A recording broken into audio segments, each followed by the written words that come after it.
اور آپ ریکارڈ پہ ہیں. جو ہمارے جو P5 کے انوائز ہیں اسلام آباد میں, آپ ان سے رابطہ کیجئے, وہ آپ کو بتائیں گے. کیا دفتر خارجہ ان کو بلا کر ہم نے آج سے کوئی 1.5-2 ماہ پہلے ان کو بریف نہیں کیا تھا کہ ہمیں یہ ڈر ہے کہ کچھ نہ کچھ ہو سکتا ہے توجہ ہٹانے کے لیے؟ اب کس نے کیا ہے یہ واقعہ جو رونما ہوتا ہے, اس کا نیٹ بینیفیشری کون ہو سکتا ہے؟ یقیناً پاکستان نہیں ہے. وزیر اعظم ہندوستان کے پاس 2 آپشنز ہیں. ایک آپشن ہے کہ وہ ایک ٹپکل سیاستدان کی طرح, پولیٹیشن کی طرح اگلے الیکشن پہ نظر رکھتے ہوئے وہ اپنے ریئیکشنز اور اپنی پالیسی مرتب کرے. اور ایک ہے ان کے پاس آپشن آف اسٹیٹسمن, جو اپنے خطے کے بارے میں, جو اپنے ملک کی غربت کے بارے میں, اپنے ملک کی بہتری کے بارے میں اور خطے کی بہتری کے بارے میں سوچے. اور اس کی ضرورت ہے امن, استحکام, ریجنل اسٹیبلٹی. اب دیکھنا یہ ہے کہ وہ اس ڈگر چلتے ہیں یا اس ڈگر چلتے ہیں. جو بات کر رہے تھے شاہ محمود قریشی صاحب, جس امید کا اظہار کر رہے تھے شاہ محمود قریشی صاحب پاکستان کے وزیر خارجہ, ویسا ہوا نہیں. نریندر مودی نے سخت زبان استعمال کی, جواب کی بات کی. گزشتہ روز ضلع پلوامہ میں خودکش حملہ آور نے بھارتی سیکورٹی فورسز کے قافلے کو نشانہ بنایا تھا.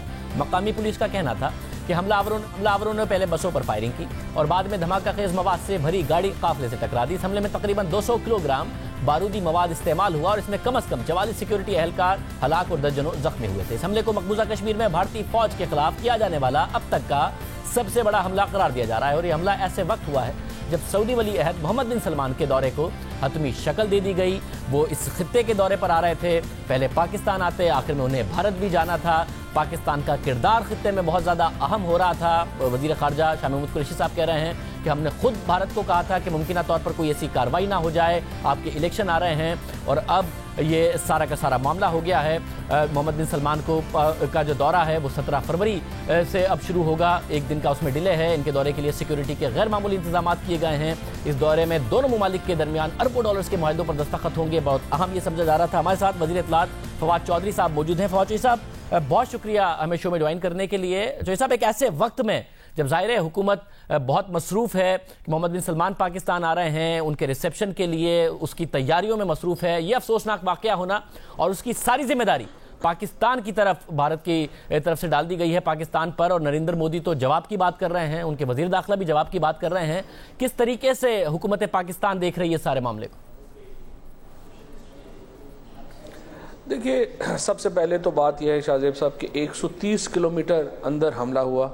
گاڑی جو ہے وہ ظاہر پاکستان سے ٹرانسپورٹ نہیں ہوئی ہے. 360 کلو گرام وہاں پہ بارودی مواد استعمال ہوا, اس پہ پاکستان سے تو نہیں گیا ہے. اور جو وہاں پہ جنہوں نے حملہ کیا ہے وہ بھی مقامی ہیں, کوئی پاکستان سے ان کا تعلق نہیں ہے. اب سوال یہ پیدا ہوتا ہے کہ بھارت میں ایک ٹرینڈ ہے کہ وہ ہمیشہ جو ان کی لیڈرشپ ہے وہ انورڈ دیکھنے کے بجائے, اپنے گریبان میں جھانکنے کے بجائے وہ فوری طور کے اوپر آسان طریقہ اختیار کرتے ہیں, پاکستان پہ الزام لگا دیتے ہیں. یہی علاقہ ہے جہاں پر 100 سے زیادہ بچے جو 10 سال سے کم عمر کے ہیں وہ شہید ہوئے ہیں. ابھی یہاں عورتوں کو جو ہے وہ ریپ کیا گیا ہے. بھارتی مقبوضہ کشمیر کے اندر ہر 10 کشمیریوں کے اوپر ایک جو انڈین فوجی ہے وہ تعینات ہے. جب آپ اس طرح کی کریک ڈاؤنز کریں گے, جب آپ اس طرح کا ہیومن رائٹس وائلیشن کریں گے تو آپ کے ایک پرابلم اندر سے آتی ہے. یہ وہاں پہ وہ فیس کر رہے ہیں, لیکن چونکہ وہ اپنے گریبان میں نہیں جھانکنا چاہتے وہ ہر چیز باہر کر دیتے ہیں. اب یہ جو ان کے الزامات ہیں وہ چند منٹ بعد اس واقعے کے شروع ہو گئے, جو بالکل ایک سمجھیے کہ پورا پاکستان نے اب تک کیا کیا. جب پرائم منسٹر نے بھی حلف نہیں لیا تھا, انہوں نے کہا آپ 1 قدم بڑھائیے, ہم 2 قدم بڑھائیں گے. حلف لینے کے بعد ہم نے کرتارپور بارڈر اوپن کیا, ہم نے خط لکھا کہ آئیے بیٹھیے معاملات کو دیکھتے ہیں.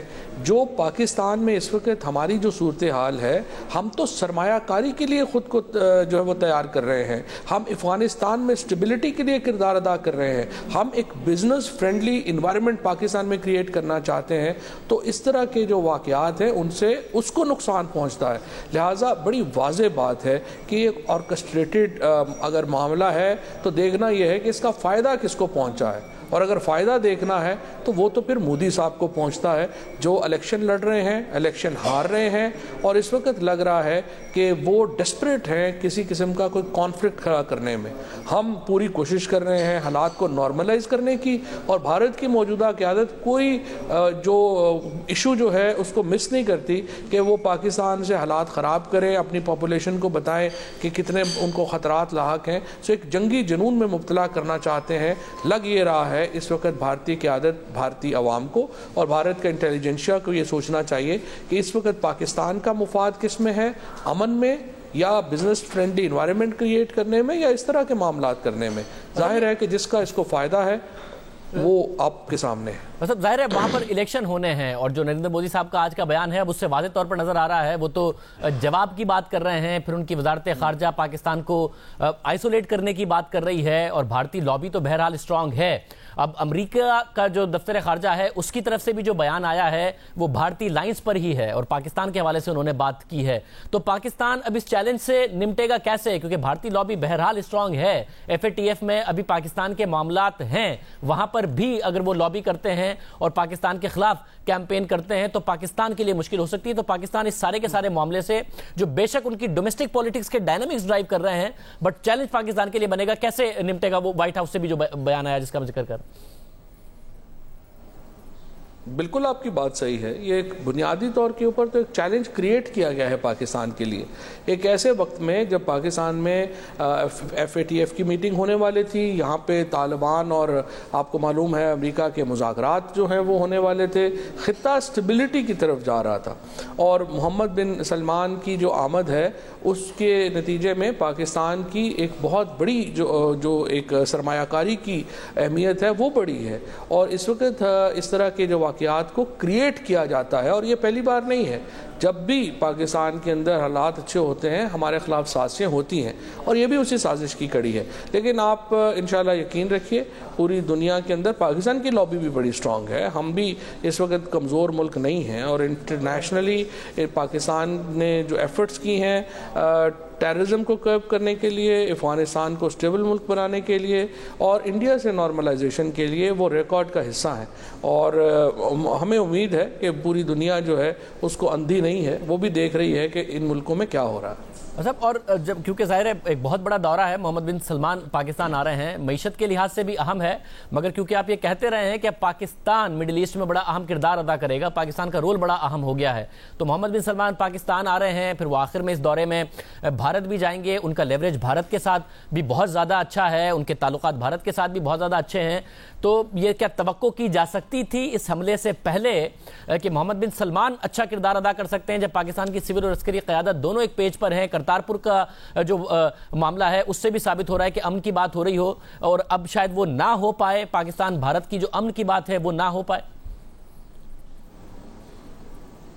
نہیں, امن کی بات تو ہوگی, امن کی بات ہم تو کرتے رہیں گے, اور کیونکہ ہم یہ سمجھتے ہیں کہ بھارت اور پاکستان کے درمیان جو امن ہے وہ صرف ہندوستان اور پاکستان کے عوام کے لیے نہیں, پورے خطے کے عوام کے لیے ضروری ہے. اگر یہاں پر امن نہیں ہوتا, انسٹیبلٹی رہتی ہے, تو پورا ریجن انسٹیبل رہتا ہے.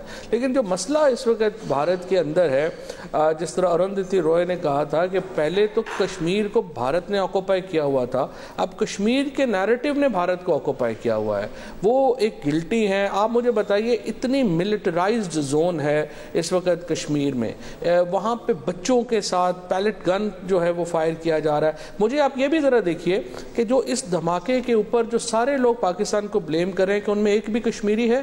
آپ مجھے بتائیے, کیا آپ نے بیان سنا عمر فاروق کا؟ ان کے والد صاحب جو ہے, جو فاروق صاحب ہیں, فاروق عبداللہ, انہوں نے تو کہہ دیا ہے کہ اس دھماکے میں پاکستان کا بالکل بے تکی بات ہے یہ کہنا کہ پاکستان شامل ہے.